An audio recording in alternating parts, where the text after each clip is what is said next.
स्वागत आणि आतापर्यंतच्या सगळ्या महत्त्वाच्या बातम्यांचा आपण वेगवान आढावा घेऊयात या बुलेटिनमधून बातम्यांचं अर्धशतक। लाडक्या बहिणींमुळे विकास निधी येण्यासाठी विलंब, घरकुलाचा धनादेश वाटप याच्या कार्यक्रमामध्ये कॅबिनेट मंत्री दत्तात्रय भरणे यांचं वक्तव्य। त्यामुळे लाडक्या बहिणी नकोशी झाल्यात का असाही सवाल उपस्थित। दरम्यान छगन भुजबळ यांच्याकडूनही लाडक्या बहिणींमुळे विकास निधीला विलंब होत असल्याचं मत व्यक्त। लाडक्या बहिणींमुळे इतर गोष्टींना ताण सहन करावा लागतोय, त्यामुळे पहिलं प्राधान्य कशाला द्यायचं हे सरकारनं ठरवावं, भुजबळांचं वक्तव्य।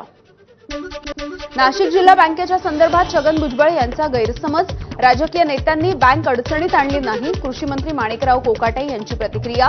चुकीच्या पद्धतीने आणि अनावश्यक कर्ज वाटप झाल्यामुळे बँक अडचणीत, कोकाटेंची माहिती।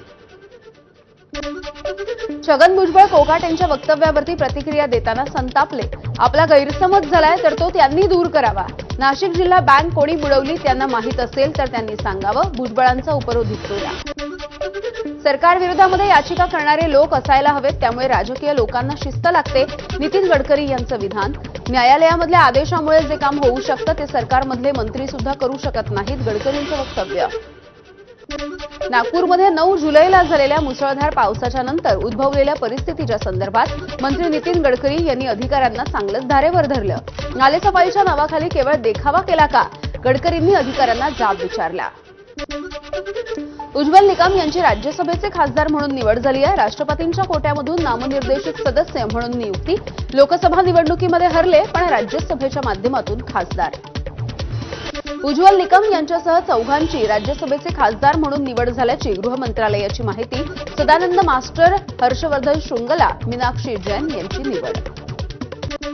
पंतप्रधान मोदींकडून उज्ज्वल निकम यांना राज्यसभेवरती नियुक्ती झाल्यामुळे शुभेच्छा। निकम यांची कायदेशीर क्षेत्राप्रती आणि संविधानाप्रती असलेली निष्ठा अनुकरणीय आहे, मोदींची एक्स पोस्ट।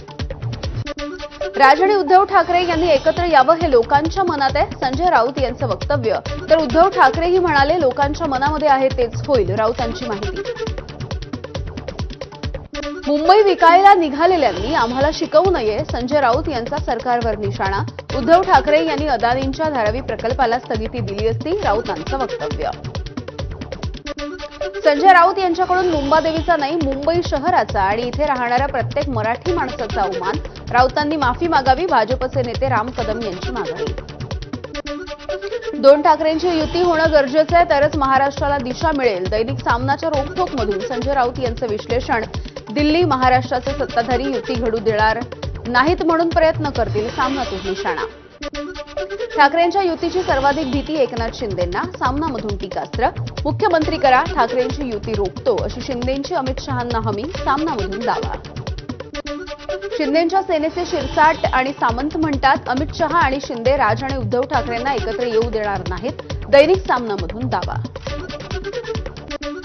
आमदार संजय गायकवाड यांना संताप, पुन्हा एकदा अनावर। फूड अँड ड्रग्जचे अधिकारी आपला फोन घेत नाहीत असं म्हणत त्यांनी शिवीगाळ केली आहे।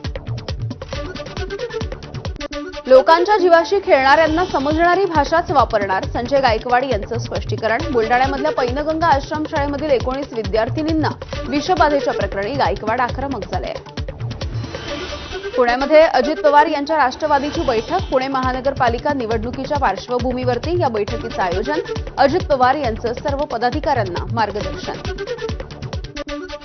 उपमुख्यमंत्री अजित पवार यांच्याकडून पिंपरी चिंचवडमध्ये पाहणी, हिंजवडीमध्ये अजित पवार यांच्याकडून कामांचा आढावा। वाहतुकीची कोंडी, रस्त्यांची दुरावस्था अशा वेगवेगळ्या समस्यांचा अजित पवार यांनी आढावा घेतला। उपमुख्यमंत्री अजित पवार यांच्याकडून हिंजवडीमधील मेट्रो लाईन 3ची पाहणी करण्यात आली आहे। हिंजवडीमधल्या फेज 3 मध्ये थोडा जरी पाऊस पडला तरी मोठ्या प्रमाणावरती या रस्त्यावरती पाणी साचतं आणि या ठिकाणी अजित पवारांनी पाहणी केली। सरकारी रस्ता अडवणाऱ्या व्यक्तींवरती थेट 353 कलमाच्या अंतर्गत गुन्हे दाखल करा। हिंजवडीमधल्या पाहणीच्या दरम्यान उपमुख्यमंत्री अजित पवार यांच्या सूचना, जो आडवा येईल त्याला उचला, अजित पवार यांचे वाहतूक कोंडी सोडवण्यासाठी निर्देश। ज्याचा स्वतःवरती विश्वास नसतो तो पूजा करतो, आपण कधीच पूजा अर्चा केली नाही, अजित पवार यांचं विधान। आपण 6 वेळा उपमुख्यमंत्री झालोय, कोणीही आपला रेकॉर्डही तोडू शकत नाही, अजित पवार यांचं मुश्किल वक्तव्य। गेल्या 7 दिवसांपासून बच्चू कडू यांची 7/12 कोरा करा यात्रा सुरू आहे। 150 किलोमीटरच्या पदयात्रेमध्ये कडू यांच्या पायाला जखमा झाल्यात आणि सूज आली आहे। शेतकऱ्यांच्या विविध मागण्यांसाठी कडूंची ही पायी यात्रा सुरू आहे। नांदेडमधल्या रस्त्यांच्या बोगस कामांची शृंखला सुरूच आहे. मुदखेड तालुक्यामधल्या एका रस्त्याच्या निकृष्ट कामाचा व्हिडिओ सध्या व्हायरल झालाय. नाशिक शहरामध्ये रस्त्यांची अक्षरशः चाळण कोट्यवधी रुपयांचा खर्च करूनही नाशिककरांचा खड्ड्यांमधून प्रवास. रस्त्यावरच्या खड्ड्यांमुळे नाशिककर त्रस्त. अकोल्यामधल्या अकोट ते पोपटखेड महामार्गाची दुरावस्था. रस्त्यावरती डांबरीकरण करून 6 महिने सुद्धा उलटून गेले नाही तोवरती रस्त्यावरती ठिकठिकाणी खड्डे पडल्यात. वाहनधारकांना याचा त्रास होतोय. अमरावतीच्या चिखलदऱ्यामध्ये जोरदार पाऊस सुरू आहे. मुसळधार पावसामुळे भीमकुंड धबधबा प्रवाहित झालाय. भीमकुंड परिसरामध्ये पर्यटकांची मोठी गर्दी. धुळे तालुका आणि शिंदखेडा तालुक्यामध्ये शेतकऱ्यांना अद्यापही दमदार पावसाची प्रतीक्षा आहे. खरीप हंगामाच्या पार्श्वभूमीवरती मोठ्या प्रमाणात पिकांची लागवड. मात्र पाऊस वेळेवरती न झाल्यास दुबार पेरणीचं संकट ओढवण्याची शक्यता.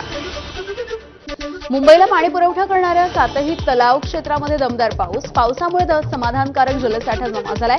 गेल्या 2 वर्षांमध्ये 12 जुलैला जो जलसाठा होता तो बघता आजचा जलसाठा हा तिप्पट आहे. मुंबईकरांना पिण्याच्या पाण्याचं नो टेन्शन.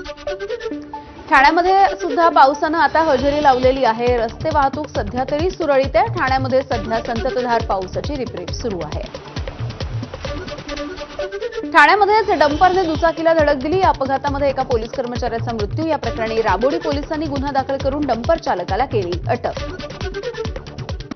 पुण्यामध्ये सिगरेट न दिल्याच्या रागामधून गुंडांनी दुकान फोडलं. हातामध्ये कोयते घेऊन एका दुकानावरती हल्ला. या घटनेचा सगळा प्रकार सीसीटीव्हीमध्ये कैद झाला. नाशिकच्या जीएसटी विभागामध्ये कर्मचारी असल्याचं सांगत एकाची तब्बल ₹1.25 कोटी फसवणूक. अंबड इथल्या प्रवीण सोनवणे यांनी आत्महत्या केली आणि या प्रकरणी सध्या पोलिसांचा तपास सुरू आहे. खोपोलीमधील केपी धबधबा पाहण्यासाठी गेलेल्या तरुणाची 1 तासानंतर सुखरूपपणे सुटका. तरुण ट्रेक करत असताना अडकला होता. यशवंती हायकर्स रेस्क्यू टीमनं या तरुणाचा बचाव केलाय. एबीपी माझाच्या बातमीचा दणका. अकोट आगाराच्या दारू पिऊन बस चालवणाऱ्या चालक आणि वाहकाचं निलंबन. राज्य परिवहन महामंडळाच्या अकोला विभागीय नियंत्रकांची कारवाई. बीडमधल्या माजल गावातील निपाणी टाकळीच्या उपसरपंचाला सरपंचाच्या पतीकडून बेदम मारहाण. ग्रामसभेमध्ये बोगस कामं करून बिलं उचलू नका म्हटल्यामुळे मारहाण करण्यात आली. सरपंच पती भगवान राठोडसह 4 ते 5 जणांकडून मारहाण. गुन्हा दाखल नाही. बीडच्या माजल गावामधील लवूळ गावामध्ये 1200 रुपयांसाठी शेतमजुराचं अपहरण तर मध्यस्थी केलेल्या सेवानिवृत्त पोलीस अधिकाऱ्याला जंगलामध्ये नेऊन मारहाण करण्यात आली. यामध्ये एकाला पकडण्यात पोलिसांना यश आलंय. बीडच्या केस तालुक्यामधल्या देवगाव परिसरामध्ये 3 जणांनी पिस्तूल सोबत फोटो काढून स्टेटसला ठेवले आणि या प्रकरणामध्ये आरोपींच्या विरोधामध्ये गुन्हा दाखल झालाय. पोलिसांकडून सध्या तपास सुरू आहे. चिलीतल्या वेधशाळेमध्ये पुण्याच्या खगोलशास्त्रज्ञ डॉक्टर क्षितिजा केळकर यांचा समावेश. खगोलशास्त्राला नवी दिशा देणारी वेधशाळा. वेधशाळेमध्ये 3200 मेगापिक्सेलचा उच्च क्षमतेचा कॅमेरा. एका वेळेला 40 चंद्र टिपण्याची कॅमेऱ्याची क्षमता आहे. रत्नागिरीच्या खेडमध्ये लायन्स वर्षा मॅरेथॉन 2025 याला उत्स्फूर्त प्रतिसाद. गृह राज्यमंत्री योगेश कदम यांचाही सहभाग. माओवाद्यांचा तेलंगणा सरकारला युद्धबंदीचा नवा प्रस्ताव. पॉलिट ब्युरोचा सदस्य मलोजुला वेणुगोपाल याचं पत्रक समोर आलंय. केंद्र सरकार पाकिस्तानसोबत चर्चा करेल पण माओवाद्यांशी करत नाही असा पत्रामध्ये मजकूर आहे. 2 मुलींसोबत गुहेमध्ये राहणाऱ्या रशियन महिलेची सुटका. कर्नाटकमधल्या गोकर्णाजवळच्या रामतीर्थ गुड्डा जंगलामधल्या गुहेमधून यांना सोडवण्यात आलंय. 2 आठवड्यांपासून ही महिला आणि 2 मुली जंगलामध्ये राहत होत्या. अध्यात्माच्या प्रभावामुळे रशियन महिला जगत होती गुहेतलं जीवन. 40 वर्षीय रशियन महिला करत होती गुहेमध्येच पूजा आणि मेडिटेशन. महिलेचा विजा हा 2017लाच संपला होता तरी सुद्धा तिचं भारतामध्ये वास्तव्य. दिल्लीमधल्या वसंत विहारमधील शिवा कॅम्प समोर फुटपाथवरती झोपलेल्या 5 जणांना कारने चिरडलंय. या संदर्भात आता जखमींना रुग्णालयामध्ये दाखल करण्यात आलंय आणि चालकाला अटक झाली आहे. जम्मू आणि काश्मीरच्या एका ट्रक चालकानं आपल्या छोट्या मुलाला ट्रक चालवायला दिल्याचा व्हिडिओ सोशल मीडियावरती व्हायरल होतोय.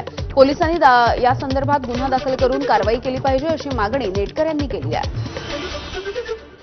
तमिळनाडूमध्ये इंधन घेऊन जाणाऱ्या तिरुवल्लूर रेल्वे स्थानकाच्या जवळ मालगाडीला भीषण आग लागली. अनेक डबे हे आगीच्या भक्षस्थानी पडले. एका डब्याला लागलेली आग यानंतर इतर डब्यांपर्यंत पसरली. चेन्नईकडे जात असताना आज सकाळी मालगाडीला आग लागली. आगीचे लोळ दिसत होते कैक मीटर अंतरावरून. आगीमध्ये जीवितहानी झालेली नाहीये पण स्टेशन परिसरामध्येच ही आग लागली होती.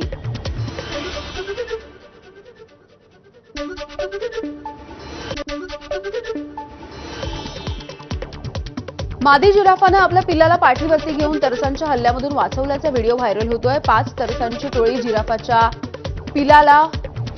पिलाच्या मागे लागलेली होती आणि मोठ्या जिराफासोबत झुंजत होती.